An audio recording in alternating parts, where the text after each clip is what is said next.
Hi, my name is Dr. Eugenio Najera. I'm a hematologist oncologist with the Cancer Centers of Southwest Oklahoma, and I work in Lawton and Duncan. Colon cancer is a type of tumor that starts in the colon. A lot of times, before you get the colon cancer, it starts from a polyp, and it takes a few years before it turns into cancer. Usually they say 10 years, but sometimes that change can happen faster. Once it develops into cancer, then it becomes very serious because then it can grow, cause problems in the colon with obstruction, and it can spread, and then it becomes incurable.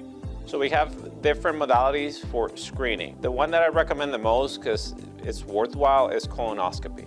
A gastroenterologist or a surgeon is going to look inside the colon and look for these polyps. Those are the ones that can turn into cancer. So during this procedure, if they see these polyps, they can remove them. And then if they see colon cancer, then they can do a biopsy to prove it's cancer, and then the next step after that would be surgery. So that's called a colonoscopy. I think it's very effective because if you see these polyps, you're removing them right there, right then.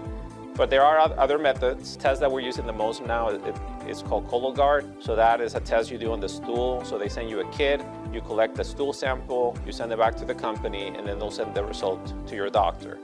One of the most common symptoms is anemia. A lot of times also there's no symptoms whatsoever. So I want to stress to the people out there that they need to get screened, because sometimes this is silent and the cancer could be growing and even have spread, and people might not have any symptoms at all. I firmly believe that these diets have changed something called the microbiome, which is our bacteria in our guts, and has made us more unhealthy and more prone to get colon cancer at a younger age. So I really encourage everybody to eat a healthy diet and also to exercise.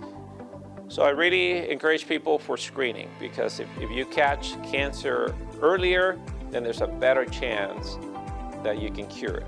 I also want to tell everybody that if you have any questions, any concerns about your health, please always feel free to reach out to your primary care provider. We take very good care of our cars. We take it for maintenance, change the oil. We need to do the same with our bodies. We need to check our blood pressures, labs, and always have an eye out for the screening and cancer early detection and prevention.